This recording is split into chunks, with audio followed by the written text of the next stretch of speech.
Monetary policy या मालियाती policy अ, किसी भी हुकूमत में माशी पॉलिसी का बहुत अहम जुज़ है। इस पॉलिसी के ज़रिए हुकूमत प्राइसेस के या कीमतों को मुतय्यन करने में एक किरदार अदा करती है। इसके अलावा हुकूमत इसके ज़रिए एक इंटरेस्ट रेट मुतय्यन करती है, जो कि कारोबार के लिए, कारोबारी इदारों के लिए एक इंडिकेटर बनता है।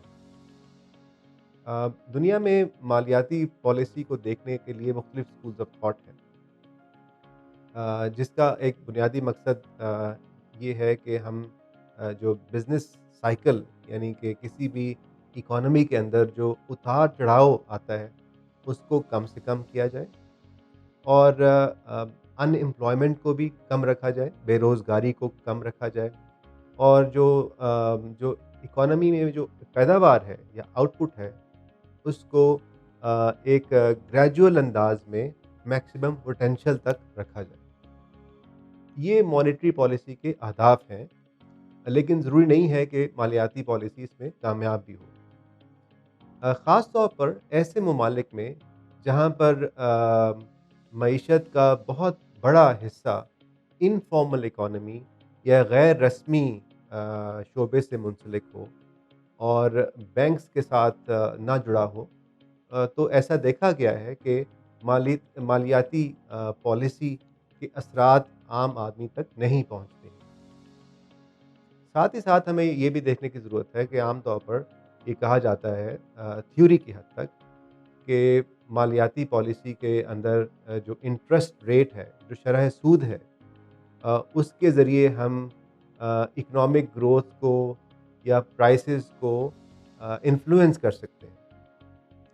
लेकिन अगर शरह सूद को देखें और आप किसी भी मईशत के अंदर जो उसकी असल पैदावारी सलाहियत या आउटपुट को देखें, उसमें अगर बहुत ज़्यादा फ़र्क हो तो सिर्फ़ शरह सूद उसको बढ़ाने में कामयाब नहीं हो सकती है। लिहाज़ा मालियाती पॉलिसी आइसोलेशन में उसका किरदार महदूद होता है। अ, लेकिन ये कहना बिल्कुल दुरुस्त है कि जब कारोबारी इदारे बैंकों के ज़रिए काम करते हैं, उनसे कर्ज़े लेते हैं, तो यकीनन जो इंटरेस्ट रेट है, ये शरह सूद है, उनके कॉस्ट के अंदर भी असरअंदाज़ होती है। पाकिस्तान में ये देखा गया है कि मालियाती पॉलिसी और स्टेट बैंक की जो इंडिपेंडेंस है, वो काफ़ी हद तक एक सियासी मौज़ू भी रहा है और एक इंतज़ामी चैलेंज भी रहा है। यहाँ पर ये बहस अक्सर देखने में आई है कि स्टेट बैंक जो कि मालियाती पॉलिसी का कस्टोडियन है, वो मिनिस्ट्री ऑफ फाइनेंस जो कि इस्लामाबाद में है, उससे किस हद तक आज़ाद है या आज़ाद नहीं है। बाज़ दफ़ा स्टेट बैंक को मिनिस्ट्री ऑफ फाइनेंस की किसी डायरेक्शन के ऊपर इंटरेस्ट रेट में रद्द-ओ-बदल करना पड़ सकता है। बाज़ दफ़ा मनी सप्लाई में रद्द-ओ-बदल करना पड़ सकता है। अ, आइडियल सूरत हाल ये होती है कि जहाँ पर जो मरकज़ी बैंक है, उसके फ़ैसले करने में आज़ाद हो। मालियाती पॉलिसी का एक बहुत अहम मकसद कीमतों का इस्तेहकाम या प्राइस स्टेबिलिटी है। अगर किसी भी मुल्क में हुकूमत ये फ़ैसला करे या मरकज़ी बैंक ये फ़ैसला करे कि उन्होंने मनी सप्लाई में इज़ाफ़ा करना है, उसकी वजह कुछ भी हो सकती है। हो सकता है कि वो समझते हैं कि हमें हुकूमत की तनख्वाहें अदा करनी है या कोई और वजह हो सकती है। तो उसके बराह रास्त असरात आम आदमी पर पड़ते हैं। अगर मनी सप्लाई में बहुत ज़्यादा इज़ाफ़ा हो और जो मईशत की आउटपुट है और पैदावार में इज़ाफ़ा ना हो रहा हो, तो उससे इन्फ्लेशन जन्म लेती है। कीमतें बहुत ऊपर चली जाती हैं क्योंकि उसके नतीजे में मार्केट में बहुत ज़्यादा करेंसी, बहुत ज़्यादा मनी का सर्कुलेशन शुरू होती है, लेकिन उसके मुकाबले में जो इकोनॉमी का आउटपुट है, पैदावार है, जो हम अशिया अपनी रोज़मर्रा ज़िंदगी में इस्तेमाल करते हैं, उसमें इज़ाफ़ा नहीं होता। सो बहुत ज़्यादा पैसों का बहाव, लेकिन बहुत कम अशिया की मौजूदगी के बाइस महंगाई में बहुत ज़्यादा इज़ाफ़ा होता है।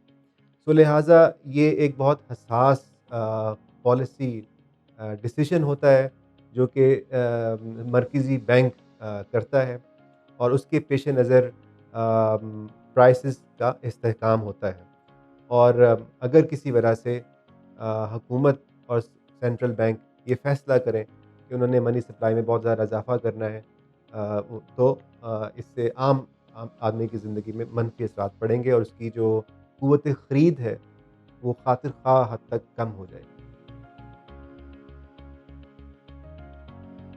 मालियाती पॉलिसी और स्टेट बैंक के मैंडेट में एक बहुत अहम रोल फ़ॉरेन एक्सचेंज रेट का या ज़र मुबादला की शरह का तयन है। इसके असरात हमारी ज़िंदगी में हमारी रोज़मर्रा की ख़रीदो फ़रोख्त पे बराह रास्त पड़ते हैं। हमें याद है कि बहुत साल हमारा जो रुपए के मुकाबले में जो डॉलर की शरह थी, वो यकसा रही। आज से 20 साल पहले बहुत साल तक वो ₹60 के आस-पास रही। फिर पिछले 10 सालों में वो ₹100 के तकरीबन हमें बराबर 1 डॉलर मिलता था। अब हमें ₹160 का 1 डॉलर मिलता है। और जैसे ही हमने अपने जो ये ज़र मुबादला की जो रजीम है, फ़ॉरेक्स रजीम है, उसको इस वक़्त हमने आज़ाद बुनियादों के ऊपर उस्तवार किया है। तो हमें अंदाज़ा हुआ कि असल में हमारा जो रुपया था वो मुकाबलतन बहुत महँगा था। उसकी वजह से हमारी बरामदात भी महँगी हो रही थी। तो हुकूमत ने ये दुरुस्त फ़ैसला किया कि जो डॉलर की शरह है वो मार्केट की शरह से और मार्केट की असूलों की बुनियाद पे तय होनी चाहिए। सो लिहाज़ा अब हम देखते हैं कि हमारी एक्सपोर्ट्स या बरामदात मुकाबलतन सस्ती हुई हैं और हमारी जो इम्पोर्ट्स हैं वो निस्बतन महंगी हो चुकी हैं। अम, ये कहा जा सकता है कि इसकी वजह से हमारा ट्रेड बैलेंस या तजारती तवाज़ुन थोड़ा बेहतर हुआ है। और बुनियादी तौर पर ये एक दुरुस्त सिमत में एक पॉलिसी है। किसी भी मुल्क में हुकूमत एक हद से ज़्यादा ज़र मुबादला की शरह को कंट्रोल नहीं कर सकती और ना ही उसे ऐसा करना चाहिए। और मालियाती पॉलिसी में जो जहाँ तक शरह मुबादला का ताल्लुक है, उसको मार्केट के असूलों के मुताबिक तय होना चाहिए।